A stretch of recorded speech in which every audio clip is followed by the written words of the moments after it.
ইংলিশে কিভাবে ইন্টারভিউ দেব এই ভয়ের কারণে অনেক যোগ্য ক্যান্ডিডেট এই এমআর প্রফেশনে আসতে পারে। শুধু এমআর প্রফেশন কেন, যে কোনো প্রাইভেট প্রফেশনে আসার জন্য ইন্টারভিউ যখন দিতে হয় আমাদেরকে ইংলিশে বলতে। আর আমি এতটুকু দেখেছি যে অনেকের মধ্যে যোগ্যতা আছে, অনেক স্কিল আছে যেগুলো প্রাইভেট জবের জন্য প্রয়োজন, কিন্তু ইন্টারভিউ দিতে গিয়ে ওই যে ভয়, ইংলিশে কথা বলতে হবে, এই ভয়েতে অনেকে এই প্রফেশনকে ত্যাগ করে, এই প্রফেশনে আসতে চায় না। আজকের এই ভিডিওতে তাই আমরা জানবো যে কি করে আমরা ইংলিশ কমিউনিকেশনকে ইমপ্রুভ করব। টিপস অ্যান্ড টেকনিক শেয়ার করার আগে একটা অমৃত বাক্য তোমার সাথে শেয়ার করছি। যে কোনো একটি কাজ যদি পৃথিবীতে একটি ব্যক্তি করতে পারে তাহলে অপর ব্যক্তিও করতে পারবে। পাশের বাড়ি বল্টু যদি ভালো করে ইংলিশে কথা বলতে পারে, এই বিশ্বাসটা তুমি রাখো আমিও ভালো করে ইংলিশ বলতে পারবো। আমাদের বিলিফ সিস্টেম যদি স্ট্রং না হয় তাহলে আমরা কিন্তু কোনো কাজই করতে পারবো না। তাহলে প্রথমে আমাদেরকে বিশ্বাস করতে হবে যে আমিও কমিউনিকেশন করতে পারবো। এখন অবধি বলতে জানি না, টেকনিক জানা নেই, তাই পারি না, জেনে যাব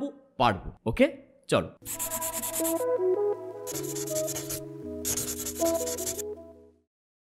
আর 5টা ভাষার মতো যদি আমরা ইংলিশকে ভাষা শেখার মতন শিখি তাহলে আমাদের কাছে সহজ হবে। ভেবে দেখো, যখন তোমার বয়স 2 বছর বা 3 বছর ছিল, ওই সময়টা আমরা কি টেকনিক ইউজ করেছিলাম যাতে আমরা ভাষা শিখেছিলাম, একটা দুটো করে ওয়ার্ড শিখেছিলাম। সেম টেকনিককে আমরা অ্যাপ্লাই করব ইংলিশ শেখার ক্ষেত্রে। তাই প্রথম টিপস হবে, যখন তোমরা চাইছো যে ইংলিশ কমিউনিকেশনকে ইমপ্রুভ করতে, শুনতে হবে। আমরা দেখি যে একটা 2 বছরের ছেলে কিভাবে হাঁ করে তাকিয়ে থাকে যখন বড়রা কিছু কথা বলে, এবং বড়দের কথা থেকে একটা দুটো ওয়ার্ড সে শোনে, তার কানে যায় প্রথমে, তারপর সেটাকে আমরা ব্রেনেতে প্রসেসিং করি এবং সেই কথাটাকে আমরা বলার চেষ্টা করি। সেম টেকনিক আমরা অ্যাপ্লাই করব ইংলিশ শেখার ক্ষেত্রেও। তাহলে আমার কি কাজ হবে, ইউটিউবে গিয়ে তোমরা সার্চ করো ইংলিশ পডকাস্ট, ইউটিউবে গিয়ে সার্চ করো ইংলিশ কমিউনিকেশন, দেখতে পাবে হাজারো চ্যানেল আছে যেখানে ইংলিশে কমিউনিকেট করছে। আগামী 1 মাস তোমাদের এটাই কাজ হবে, রিলস, ফেসবুক, অন্য কিছু এন্টারটেনমেন্ট সব কিছুকে সরিয়ে রেখে এই ধরনের পডকাস্ট বা আমরা ইংলিশ কমিউনিকেশন যেখানে হচ্ছে শোনা। কোনো আমরা নিউজ শুনতে পারি, বিবিসি নিউজ, আমরা শুনতে পারি যে কোনো মুভি, ইংলিশ মুভি যেখানে সাবটাইটেল আছে। তাহলে আমাদের কাজ হবে এই ধরনের জিনিসকে বারবার দেখা। যখন আমরা দেখব, দেখার পর একটা দুটো ওয়ার্ড আমার কানে আসবে, আমরা এই ওয়ার্ডের সাথে, আমরা এই ল্যাঙ্গুয়েজের সাথে আস্তে আস্তে বন্ধন ক্রিয়েট করতে পারবো। তারপরে আমাদের নেক্সট স্টেপ, যখন আমরা শুনলাম কিছু একটা ওয়ার্ড, যেমন 2 ব্যক্তির ইংলিশে কমিউনিকেশন হচ্ছে, আমার কাজ কি হবে, সেম কাজ যেমন আমরা ছোটবেলায় করতাম, মিমিক্রি করা, অ্যাক্টিং করা, কিভাবে কথা বলছে ওই কথাটা বলা, রিপিট করা। এই রিপিট যত আমি করতে থাকবো, আস্তে আস্তে আমার এই মুখের যে জেস্টার আছে, আমার যে ব্রেন আছে, আস্তে আস্তে এক একটা ওয়ার্ডকে নিতে থাকে, সাবকনসিয়াস মাইন্ডে প্রসেসিং হতে থাকে। তাহলে আমাদের ফার্স্ট স্টেজের কাজ শোনা এবং মিমিক্রি করা। এবার অনেকে বলবে যে এটা করলে কি আমরা ইংলিশ শিখে যাব? না, আমাদের আরো 2টো স্টেপ এগোতে হবে। যখন আমাদের এই কাজটা করছি, এর সাথে সাথে আমাকে রাইটিং এবং রিডিং স্কিলকেও ইমপ্রুভ করতে হবে। তাহলে রিডিং স্কিলকে ইমপ্রুভ করার জন্য আমরা কি করতে পারি? আমরা অনেকে বলতে পারি আমরা তো বাংলা মিডিয়ামের স্টুডেন্ট, আমরা তো ঠিক মতো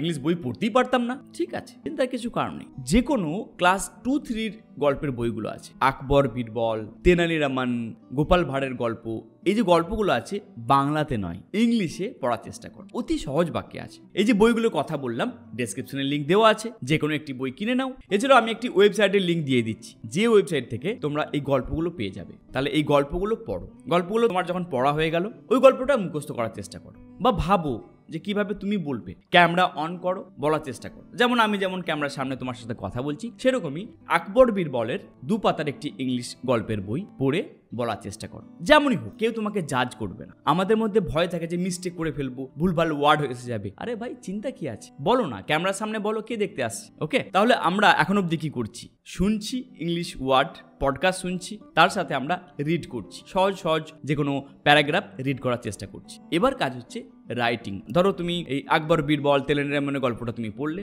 এই গল্পটা পড়ার পর এই গল্পটা তুমি চেষ্টা করো যে লেখা, একটা তুমি বলার চেষ্টা করলে তার সাথে লেখার চেষ্টা করো। ওয়ার্ডের মিস্টেক আসবে, সেটা আমরা জানি, ভুলভাল হবে সেটাও আমরা জানি, চিন্তার কিছু কারণ নেই। আমাদের প্রত্যেকের সোশ্যাল মিডিয়া আছে। এবার আমরা করতে পারি যে যখন আমরা সোশ্যাল মিডিয়াতে অ্যাক্টিভ হব, আমরা চেষ্টা করব ইংলিশে বলা, ইংলিশে লেখা, যে কোনো জিনিসকে আমরা ইংলিশে রাইটিং করার চেষ্টা করব। কোনো একটা বিষয় আলোচনা করছো বন্ধুদের মাঝে, চেষ্টা করো যে 2-1 লাইন ইংলিশে লেখা, তাতে আমাদের আস্তে আস্তে রাইটিং স্কিলটাও ইমপ্রুভ হলো। তাহলে এই 3টে পিলার আমাদের প্রথমে জানা প্রয়োজন। এই 3টে পিলারকে যদি আমরা এক একটা ধাপে ধাপে আমরা এগোই, আলটিমেট আমরা রেজাল্ট দেখতে পাবো। তাহলে এর সাথে সাথে আর কি টেকনিক ইউজ করতে পারি? আমরা আমাদের যে বন্ধু আছে, বন্ধু সার্কেল আছে, এরকমই এমনও একজন বন্ধু আছে যারও ইচ্ছা আছে যে ইংলিশ শেখার। তাহলে তোমরা 2 বন্ধুর পার্টনার হয়ে যাও, একটা নির্দিষ্ট টাইম করো সারাদিনের, আধ ঘন্টা বা 1 ঘন্টা ইংলিশে কমিউনিকেট করার চেষ্টা করো। বলতে পারো যে কি বিষয়ে আলোচনা করবো। সাপোজ এখন IPL চলছে, গত দিনের ম্যাচে কি হয়েছিল চেষ্টা করো বলার। কে কে আর ব্যাট করছিল, আন্দ্রে রাসেল ভালো ব্যাট করলো, বল করলো, তো এই বিষয়টা তোমরা ইংলিশে বলার চেষ্টা করো। ভুলভাল হবে, প্রথম দেখবে যে একটা দুটো ওয়ার্ড বলতে পারছো, সেন্টেন্স হচ্ছে না, নো প্রবলেম। দেখো, প্র্যাকটিসের কোনো বিকল্প নেই। যাই অ্যাডভাইস করি না কেন, যেখানে তোমরা যাও না কেন, সব জায়গাতেই একটি কথা পাবে যে প্র্যাকটিস প্র্যাকটিস প্র্যাকটিস। প্রথম দুটো একটা ওয়ার্ড হবে, তারপর সেন্টেন্স গোছাতে শিখবে, তারপরে আস্তে আস্তে ফ্লুয়েন্সি আসবে। আমরা যখন বাইক চালাই, রাতারাতি কি বাইক হয়? আমরা প্রথমে দেখি কোনটা ব্রেক, কোনটা ক্লাচ, কিভাবে করতে হয়। প্রথম গিয়ে ছাড়বে আটকে যাবে, ছাড়বে আটকে যাবে, আস্তে আস্তে স্মুথ ব্যাপারটা হয়। এটা আমাদের এই ভাষা শেখার ক্ষেত্রেও তাই। সঙ্গে আমরা কয়েকটা অ্যাপের ইউজ নিতে পারি।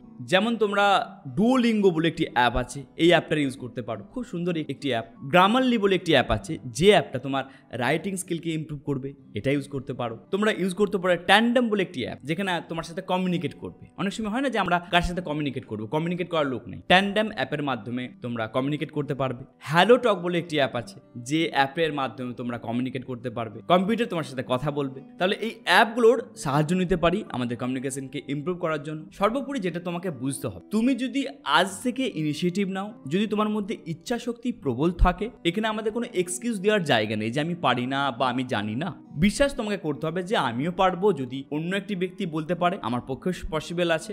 বারবার এই প্রসেসিং এর মধ্যে থাক। যত তুমি নিজেকে এই প্রসেসিং এর মধ্যে রাখবে, 2 মাস 3 মাস 4 মাস পর তুমি দেখতে পাবে যে তোমার যে লেভেলটা ছিল ফ্রম দ্য বিগিনিং ডে, ওই লেভেল থেকে আস্তে আস্তে তুমি গ্রো করছো। আমি কিন্তু এই টেকনিকগুলোকেই অ্যাপ্লাই করেছিলাম যখন আমি এই প্রফেশনে আসতে চেয়েছি, কারণ আমি দেখেছিলাম যে আমারও ইংলিশ খুব একটা ভালো নয়। সহজাতই আমরা তো বাংলা মিডিয়ামের স্টুডেন্ট, আমাদের কাছে ইংলিশ বলার ব্যক্তি সংখ্যা কম ছিল, এখনো আছে। তাই এটা অবশ্যই আমাদেরকে মেনে নিতে হবে যে আমরা ইংলিশে স্ট্রং হব না। কিন্তু যেহেতু আমাদেরকে এই সিচুয়েশনে সার্ভাইভ করতে হবে, ফাইট করতে হবে, আমাদেরকে এই ওয়ার্ল্ডের সাথে তাল মিলিয়ে চলতে হবে, এই জন্যই আমাদেরকে ইংলিশে বলাটা প্র্যাকটিস করতে। যখন আমরা এই প্র্যাকটিসের মধ্যে 6 মাস যাব, তুমি নিজেই দেখতে পাবে তোমার স্কিল কতটা বেড়ে গেছে। তাহলে অন্তিমে একটি কথা বলবো, প্র্যাকটিসের বিকল্প নাই, হেজিটেট করার কিছু বিষয় নেই, মিস্টেক হবে, লজ্জা খাওয়ার কিছু ব্যাপার নেই। আমি আমার একটি অভিজ্ঞতার কথা বলি। যখন আমি ইউটিউবে ভিডিও দিই, অনেক সময় হয় কি কোনো একটা ওয়ার্ড ভুলভাল উচ্চারণ হয়ে যায়, তাতে কিন্তু আমি থেমে থাকি, আমি এটাকে প্র্যাকটিস করে ফেলেছি বারবার বলে। তাহলে তোমাদেরকে একটি অ্যাসাইনমেন্ট দিই, আগামী 6 মাসে যে টিপসগুলো শেয়ার করলাম অ্যাপ্লাই করো। কেমন ইমপ্রুভ হয় অবশ্যই আমাকে কমেন্ট করো। যদি চাও আমার হোয়াটসঅ্যাপ নাম্বারে মেসেজ করবে। তোমার যে ইমপ্রুভমেন্ট আসবে আগামী 6 মাস, যদি দেখি যে তোমার মধ্যে আলাদা স্কিল এসে গেছে, তুমি ভালোভাবে কথা বলতে পারছো, একদিন তোমার সাথেই একদিন লাইভ ডিসকাশন তাহলে আমরা আলোচনা করবো যে কিভাবে তুমি তোমার ইংলিশ ভীতিকে সরিয়ে ইমপ্রুভ করেছো। এটাকে তুমি চ্যালেঞ্জ হিসেবে নিতে পারো, যে আগামী 90 ডেজ আমি চ্যালেঞ্জ হিসেবে নিলাম, আমি এই কাজটাতে ফোকাস হব, দেখি কি পরিবর্তন হয়। যতক্ষণ না তুমি চ্যালেঞ্জ হিসেবে নিচ্ছ, যতক্ষণ না তুমি ফার্মলি স্পষ্ট ডিসিশন নিচ্ছ, কোনো কিছুই অ্যাচিভ করতে পারবে না। ভিডিওটি কেমন লাগলো অবশ্যই কিন্তু কমেন্ট করে জানিও। আর এইরকমই ভিডিও পাওয়ার জন্য অবশ্যই তো চ্যানেলটা সাবস্ক্রাইব করতে হবে, তাই না? আর লাইক তো একটা করতেই হবে। পরের ভিডিওতে আবার দেখা হচ্ছে। Thank you very much.